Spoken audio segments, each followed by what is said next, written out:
Yo, what is up guys? Today I'm bringing you another tip video, and of course it's going to be on ninja diffusing. So I'm going to talk about a couple different topics to help you out when you're trying to ninja diffuse in Black Ops 2. So I'm going to start off by showing you guys the best way to play dead as well as statue. Then I'm going to go over some of my favorite perks when I'm trying to ninja diffuse, and I'm also going to show you guys how to stay silent when you're defusing the bomb. But let's get right into it. Let's talk about the best way to play dead. So if you guys already played Black Ops 1, you already know it's very different from Modern Warfare 3, where you can't just keep clicking Y, because if you do that, you're just going to look like you're swimming on the floor. You're going to look like an absolute idiot. So you want to avoid that. What you want to do is hold a certain type of grenade. And the grenades that work are the Semtex grenade, EMP, smoke, sensor, concussion, and flash grenade. So any of those grenades work. All you have to do is lie prone and hold on to them or cook them, and it's going to look like you're playing dead.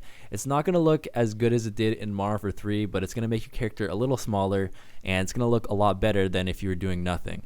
And one tip I have for you guys is that when you're trying to play dead, is you want to make sure that whatever gun's on your back is either small or you don't have a gun at all, because if you have a huge ass gun on your back, it's going to stick out like a sore thumb and give you away. So you know, things like rocket launchers or big sniper rifles, definitely avoid that. And if you do have a relatively big gun, make sure that you're holding it, because when you're playing dead, whatever gun that you're holding is actually going to disappear from sight, which works into your favor. So basically just avoid having two huge guns and you should be good to go.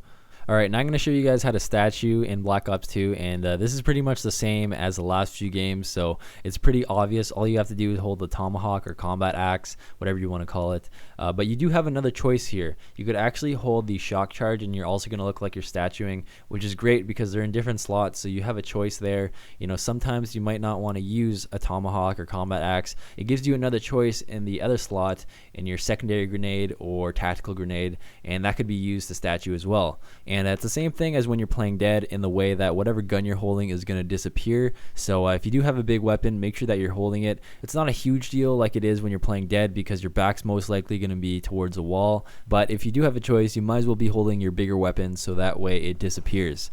Alright, now I'm going to go over some of my favorite perks that I like to use when I'm ninja diffusing. So starting off with the first perk, I like to use lightweight, so that way I could get to those ninja diffuse spots really quickly and I could get there before the enemies do.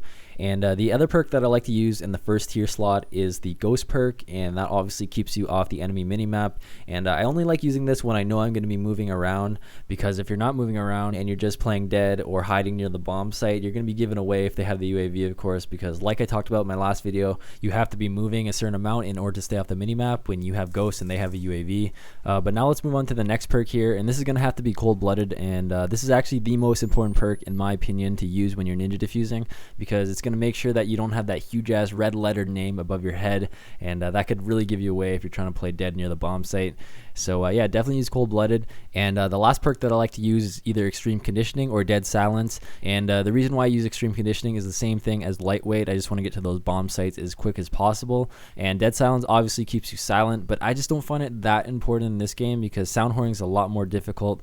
Plus, when you're going towards the bomb for a ninja diffuse, most likely you'll be able to crouch walk or move really slowly, so that way you could stay silent regardless if you have dead silence or not. But to be honest, it's pretty flexible in terms of the perks, so there's no specific perk setup that you have to use. The only one that I recommend all the time is cold-blooded, and that's about it. But anyways, let me move on to the next tip here, and this is probably the greatest tip when it comes to ninja diffusing, or even planting the bomb or diffusing in general. So as you guys know, whenever you plant or defuse the bomb, there's always some type of noise that the bomb makes, and in this game there's two noises. It's when you open up the briefcase and when you press the buttons.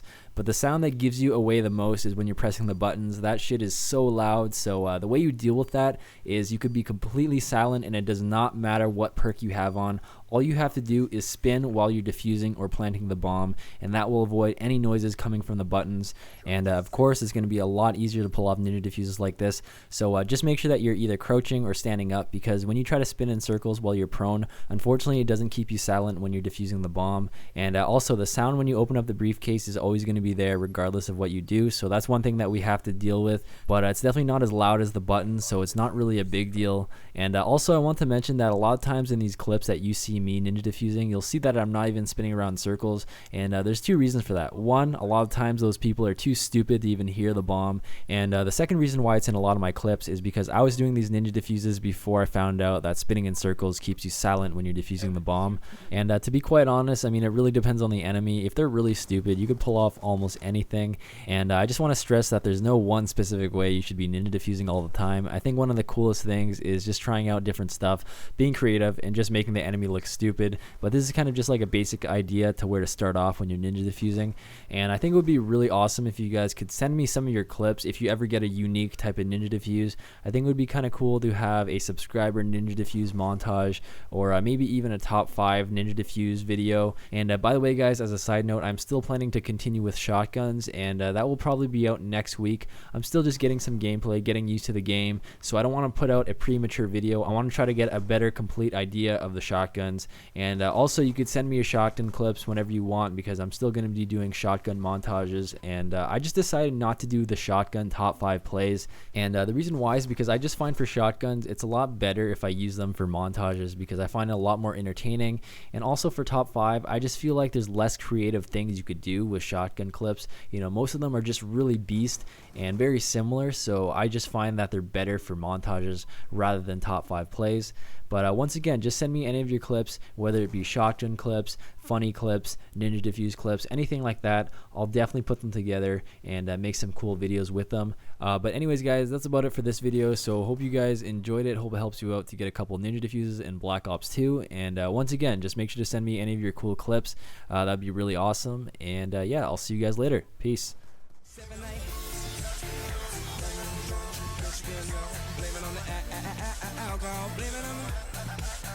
Blame it on the vodka, blame it on the Henny, blame it on the catch me dizzy.